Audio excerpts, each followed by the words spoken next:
To Visions, a series of visits to almost everywhere. I'm your host and fellow traveler, Herb Malsman. We are in New York City.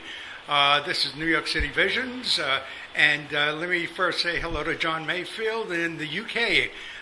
These programs are being done specifically for audiobookradio.net, and I'm on. You hear me, folks, every once in a while, and I always get a kick out of some of the company I'm with. I'm kind of nestled between William Shakespeare this week. The week I'm on right now, we're taping today on April the 4th, 2011.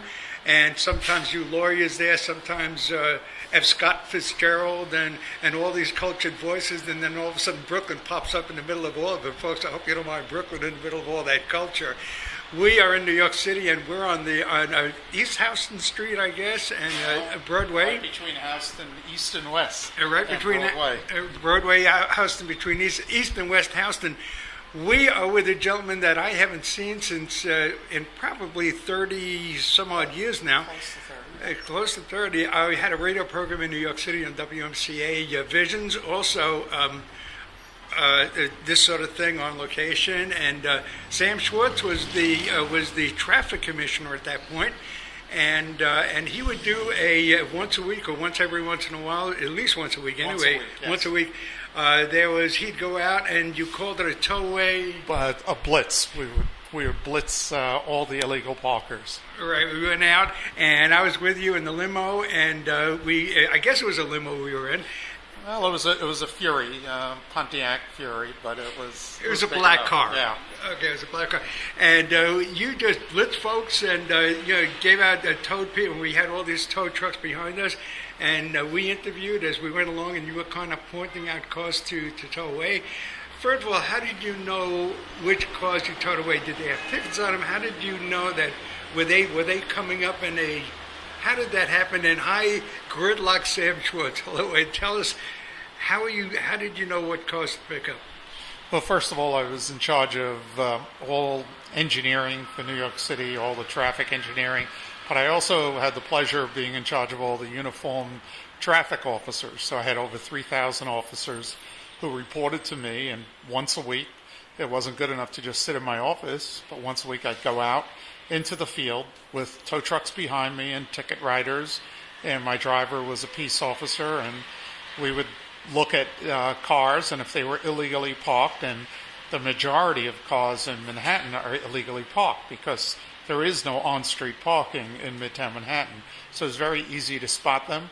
I would be like a magician. I would point my index finger and then my thumb up, and that car would disappear. And I think you towed away a diplomat one time. Isn't that a no-no? I towed away many diplomats, and at one point I was hauled before the United Nations General Assembly.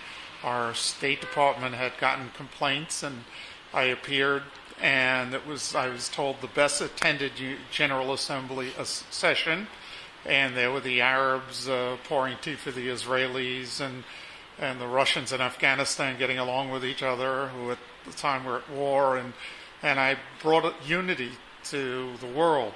Everybody there was against my policies of towing diplomats. Wow, so you brought the world together. A little bit of common cause. If only for once a week. That's right. Okay, so that's how, now GridLock. The word GridLock that word was not used before you. How did that GridLock come about? Well, I began working in the traffic department 40 years ago in 1971, and I was assigned to Midtown traffic, and we were talking about the grid of Midtown locking up. And I worked with a fellow engineer, Roy Cottam, and the two of us interchanged the word. I honestly thought Roy said it first. He claims I said it first. And in the 1970s, it just remained a word among a group of traffic engineers that worked in New York City and Midtown Manhattan. In 1980, there was a transit strike, and I used the word during the transit strike plan, and before I know it, William Safire called me dictionaries, encyclopedias, and the word took off like a rocket. And folks, if you think New Yorkers are me, we just heard a story about each one of you was giving the other one credit and refusing to take it himself. Yeah, I think in that case, Roy, who was a bit paranoid, thought he'd be blamed for it. So I've remained with the credit for coining it, but I always tell everybody that Roy, who has since passed away, certainly deserves as much credit. Now, Mayor Koch was the mayor in 1980, and that subway and the strike, as a matter of fact, I was with a radio station for the print handicap, In Touch Networks, and I got a call from the mayor's office, and they asked me if I wanted press credentials for the during the strike, and they gave me a 10-day press credential, and the strike took 12 days, but by the time they got to know me so well at the hotel, they just let me come in anyway. So I did 2 days without the credentials. Now, New York City, really, they're making it as friendly. New York makes it as friendly as you can not to bring a car into the city. I mean, you've got the cabs, you've got the buses, you've got the subways. It is an addiction to drive into the city. I mean, I know a lot of people are coming out from New Jersey, but there's a lot of it that park and ride and all that. Why do people go through the insanity of driving in the city and coming into the city with their cars? Yeah, and we've asked that question time and time again because it really is a nightmare. New York City, in a recent survey that was done by INRIX, which takes your data from your cell phones, and you don't even realize it, but if you've got GPS data, it's measuring the speeds, and they looked at the worst bottlenecks in the United States, and they found 6 of the 10 worst bottlenecks in the United States are right here in New York City. Number 1 is the Cross Bronx Expressway, and Long Island Expressway is not far behind that. Yet a good number of people still drive in. 1 million motor vehicles come into Manhattan every single day. A few of them pass through, but the majority wend their way through the traffic. In surveys, we found that people like the convenience of their cars. The cars have climate control. They like the being alone as opposed to being crushed in the subways. So there's a number of reasons for being tortured while you're driving in traffic. Well, right now, gas is $4 and change for the regular, so that still doesn't deter people from coming in, I guess. You can hear it going on out there. That's right. I mean, we're expecting a 1 or 2% drop, but during the last crisis when gas went to $4, it was about a 2 to 3% drop, and very quickly the traffic returned, except for the fact that we had a global recession, which also affects traffic. Right. Now, the biggest scuffler in New York City, I believe, is UPS. And I think, as I recall, I think they just give the city $5 million a year for parking, for double parking. But I always kind of thought that was treated a little shabby, because UPS really does make the world go around. It stirs the drink and keeps commerce going. Why make it so difficult? I mean, why can't they just get a pass or a break or a discount? What's the deal with UPS? Well, if you single out one private carrier, you've got to single out others. There is no compelling reason that UPS is better than FedEx or better than a number of the other delivery systems, DHL. So I think we'd have a tough time saying that they are a public service. The post office, on the other hand, they do catch a break. Right. As we're talking right now, folks, you think we're outside. We're not outside. We're on the 4th floor of the Cable Building, 611 Broadway. That's correct. Broadway. And outside, I asked your assistant out there, Tiffany, who I got to know on email and over the phone, if you would just open the window. I think you opened the window or something. Yes. I wanted to capture the sound of traffic, and folks, I know you're hearing it. Is this you on the bridge? Yeah. And what bridge is this, or what are you doing up there? This is a picture of me on the Williamsburg Bridge, and I was in charge of all the city bridges, and it was during a period that the city structures had not been maintained for 20 years. Bridges were collapsing. We had fatal accidents on the Brooklyn Bridge when a cable snapped, killing a tourist. Portion of the elevated FDR Drive highway collapsed, crushing a dentist below. West Side Highway came to the ground, fell to the ground. So I was kind of like a firefighter, except trying to save the city's bridges. The good news, fast forwarding now 25 years, is the bridges of New York are in better shape than the bridges of any large city in the United States. We left a really good program under the Koch administration that's been followed by every mayor ever since. Right. Now, you're not actually walking on the bridge. You're coming down some sort of a road. You're coming down from a tower, perhaps?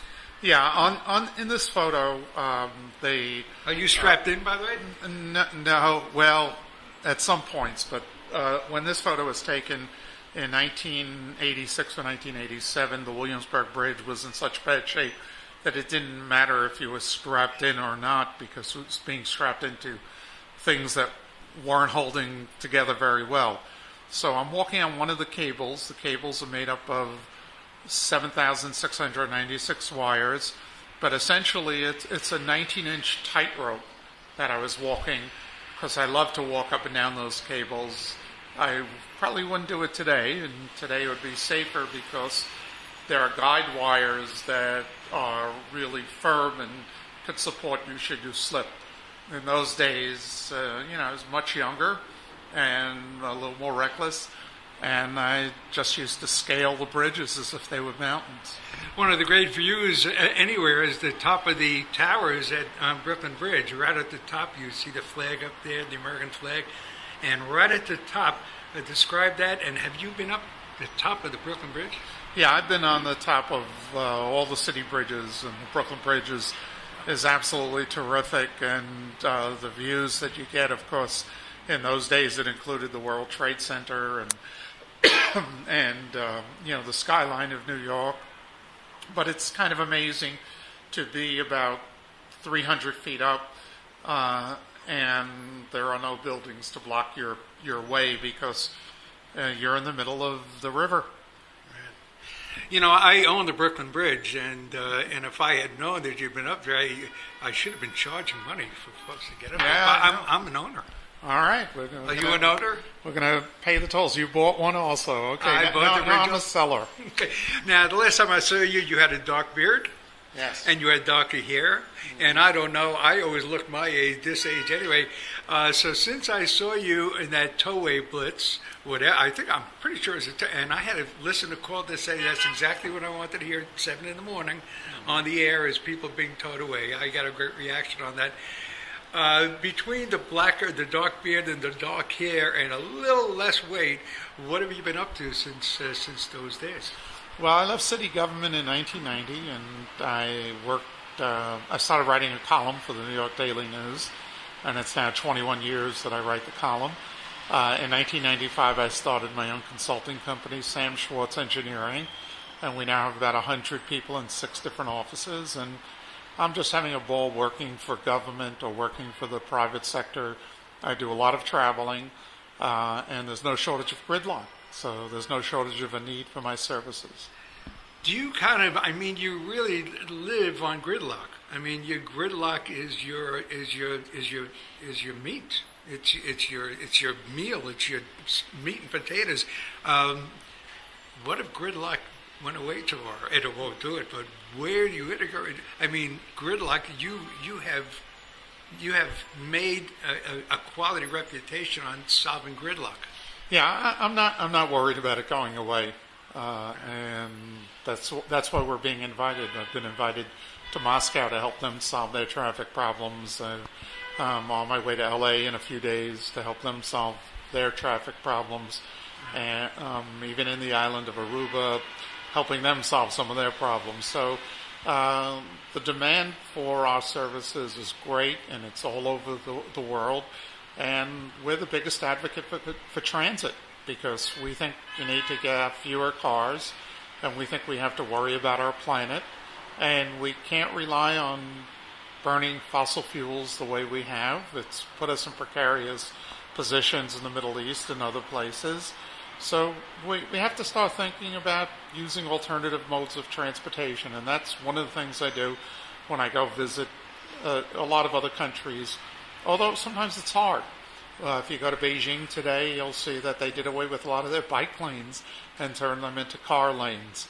So it doesn't seem like too many people have learned from the mistakes the United States made. Right. And pedestrians also cause some of the problem in New York City. Us pedestrians, and I did a little bit of it today. First of all, I'm walking very slowly. I've lived in a slower environment, Myrtle Beach, South Carolina, and I am so happy to be back in this noise, and the gridlock and the whole just walking around and people pushing me out of the way.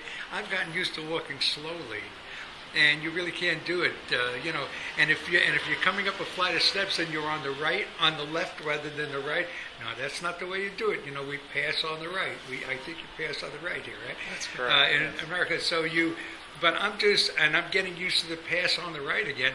But the pedestrians have a lot to do because they're really pedestrians.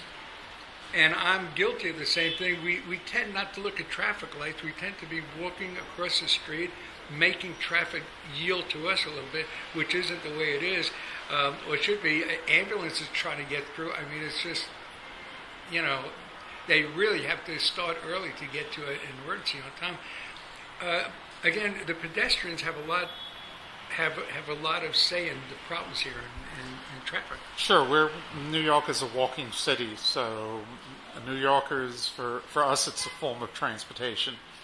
For most of the United States, all the walking they do is to their cars and out of their cars to the destination, and they try to park as close as possible. Right. We take pride in if we have a 10 or 15 block walk, we enjoy it. Oh, yeah, that's the best way to get across town. Yeah, and it's also, you have an experience, so it's not lost time. So many people think of travel as lost time, and Tony Hiss just came out with a book on the experience of travel, and he talks about deep travel, about enjoying the trip that you're making. And there's no better way to enjoy traveling than walking, seeing the sights, seeing the people, looking at expressions, and just being part of the whole scene. Right. And now I get in Myrtle Beach during the season. In the summer season, if you're walking across the boulevard, Ocean Boulevard in particular, traffic will stop for you. When the season is over, traffic doesn't stop for you. They're a little less anxious. They're a little less into stopping for you. They'll blow the horn a little bit. And I actually had a cab here stop for me as I was walking across the street. I had waved or thanked him. It doesn't happen very often, but what can I say? Now, see, I hate traffic. That may sound strange for someone who has made his living out of it, but you detest delays. Is that correct? Yeah. I easily get frustrated, so I'll avoid any place that's crowded. I subscribe to the Yogi Berra philosophy that nobody goes there anymore. It's too crowded. So if it's really crowded, I'll go to the movies. I go to some movie theaters that are out-of-the-way movie theaters because I enjoy sitting without somebody sitting right next to me. Right. I'll go to a local bodega as opposed to the huge stores. Even though many of my clients are the big box stores, I never shop in a big box. Right. And you're an ex-taxi driver. Talk about that a little bit.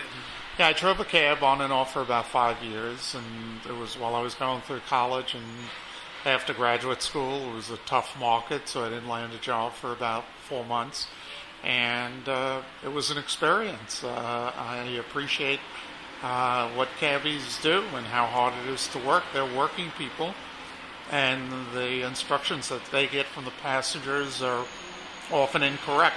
Passenger will say turn right, but be pointing to the left, and expect you to read their mind. So as a cab driver, I always learn when they said, turn right, you mean this right or that right. Do you enjoy watching Cash Cab? I've only caught it a couple of times. I'm still hoping that I'll be one of the people in the back of the cab. I don't know. I have a friend that actually the guy knew he was going to be getting into the cab. Some of these people are pre-screened. So when they get in there, and it kind of takes away some of the fun. But he knew that he was going to, it was a predetermined spot. So I hope I haven't ruined anything. Yeah. I haven't found that cab yet. Right, you haven't found it yet. Okay, talk about, I know that you've won a couple of awards. You've done a lot of traveling. Talk about, 1982-86, you're traffic commissioner. So talk about the awards and talk about the, what's as far as the chief engineer, now what is your title now? This is Sam, GridLock Sam. Yeah, and right? I have several different companies now. One is GridLock Sam, and I write for a number of different publications, including the New York Daily News. Okay, so what does your company do? I mean, I know you do engineering, but kind of lay that out a little bit. Well, we're transportation planners and engineers. So we'll be hired, for example, we're working for the island of Aruba now, right, and they want to figure out how to get people from the cruise ship terminals to their main street. And we've recommended and are working on the design of an open-air trolley that is self-propelled. And so we've developed the route, the tracks, how they'll be constructed and installed, and the kinds of cars that would be most appropriate for the island. And what about Moscow? What's happening there? In Moscow, it looks like there's a little more difficult. Moscow is a huge traffic problem. They have had only 20 years in which the car suddenly, came upon the scene. Prior to that, it was Soviet officials, and there were no traffic jams to speak of. Now, anybody with any money owns a car, and the streets just have not been changed to accommodate that. They do have a very good subway system, but many people aren't using it and prefer to drive. It's a status symbol. They have no clue on parking because they have had no construction of garages. They didn't need that in their center city. Now people drive into their center city and leave their cars on the sidewalks, in the crosswalks, anywhere they desire. As a result, the streets are paralyzed, and we've been asked to help out with some plans, and we're developing them at the moment. I know Mayor Rudy Giuliani, when he was the mayor, he decided that Wednesdays would be a good day to double the fines. Do you recall the fine doubling of Rudy Giuliani? Nah, well, he doubled the fines. I think it was just over time, but he didn't pick out any particular day. Fines continue to go up, and drivers continue to park illegally, and we're seeing no change in that behavior. Right. Who controls the traffic flow in New York City? Is it the transportation or the police department? Who is in control if there's an emergency? Is there an emergency evacuation sort of thing? And when it's needed, is there a way to move the traffic? What's the arrangement in case of an emergency? What's the evacuation procedure like in New York City? Well, Manhattan south of 60th Street has over 3 million people in it at any given time, and that's really the epicenter of where should we have. We've already had 2 terrorist strikes in that area in the past 20 years. The plans in that event include reversing some of the bridges and also converting a number of car lanes to walking lanes. We know how to walk. We're not afraid to walk. We walked on 9/11. 2 years later, there was a major blackout. We walked then, and walking will be a big mode of transportation. We're also an island. So what happened in 9/11, and which is programmed to happen in the event of an emergency, is numerous boats come to the rescue. And so you'll see the conversion of a lot of different shoreline areas into ferry docks, and we move a lot of people off the island that way as well. Hopefully in an evacuation, although we didn't have it for the last 2 evacuations, the subway will continue to run. And during 9/11, part of the subway ran, and then the subway shut down because of fear of attacks on the subway. In 2003, the subways were out of commission because there was no electricity for the subways. So we walked, and we managed. And in fact, a lot of New Yorkers had a good time in 2003. In 2003, wasn't that the rolling blackout? Many states were involved. I think Jersey was lit up a little bit. I was looking up on the river, and Jersey was lit, and we were dark, and there were some spots that were open. You saw some light. But 2003, that was the rolling blackout that went through Connecticut, and it was that massive blackout.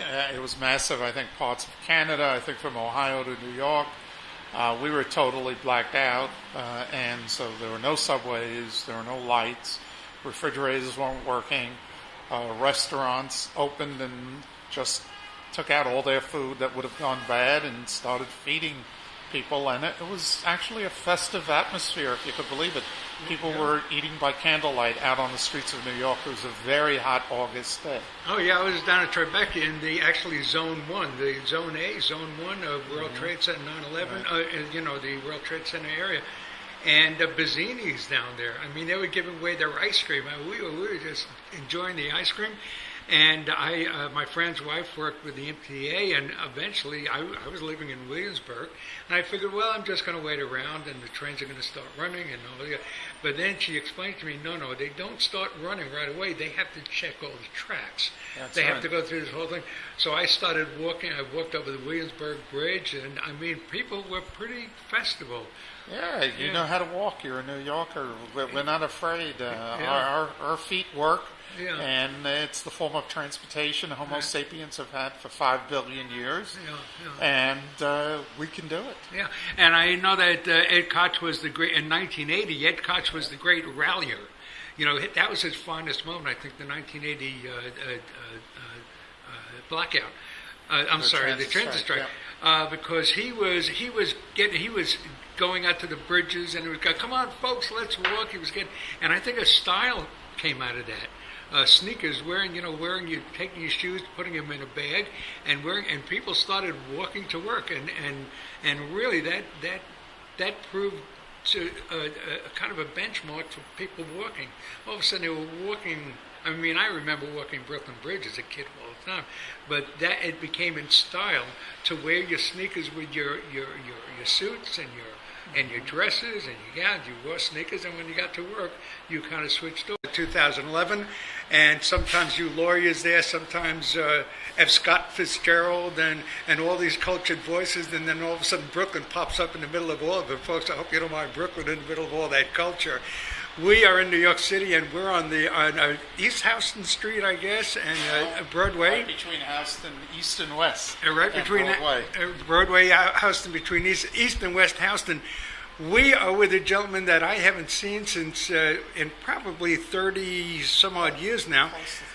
Close to 30. I had a radio program in New York. Engineering, but I also had the pleasure of being in charge of all the uniformed traffic officers. So I had over 3,000 officers who reported to me, and once a week, it wasn't good enough to just sit in my office, but once a week I'd go out into the field with tow trucks behind me and ticket writers, and my driver was a peace officer, and we would look at cars, and if they were illegally parked, and the majority of cars in Manhattan are illegally parked because there is no on-street parking in Midtown Manhattan. So it's very easy to spot them. It was a black car. Yeah. Okay, it was a black car. And you just blitzed folks and gave out towed people. We had all these tow trucks behind us, and we interviewed as we went along, and you were kind of pointing out cars to tow away. First of all, how did you know which cars you towed away? Did they have tickets on them? How did you know that? Were they coming up in a? How did that happen? And hi, GridLock Sam Schwartz. Hello, and tell us how did you know what cars to pick up? Well, first of all, I was in charge of all engineering for New York City, all the traffic. City and WMCA visions, also this sort of thing on location. And Sam Schwartz was the traffic commissioner at that point, and he would do a once a week or once every once in a while, at least once a week anyway. Once a week. He'd go out, and you called it a towaway. A blitz. We would blitz all the illegal parkers. Right, we went out, and I was with you in the limo, and I guess it was a limo we were in. Well, it was a Fury, Pontiac Fury, but it was. To Visions, a series of visits to almost everywhere. I'm your host and fellow traveler, Herb Malsman. We are in New York City. This is New York City Visions, and let me first say hello to John Mayfield in the UK.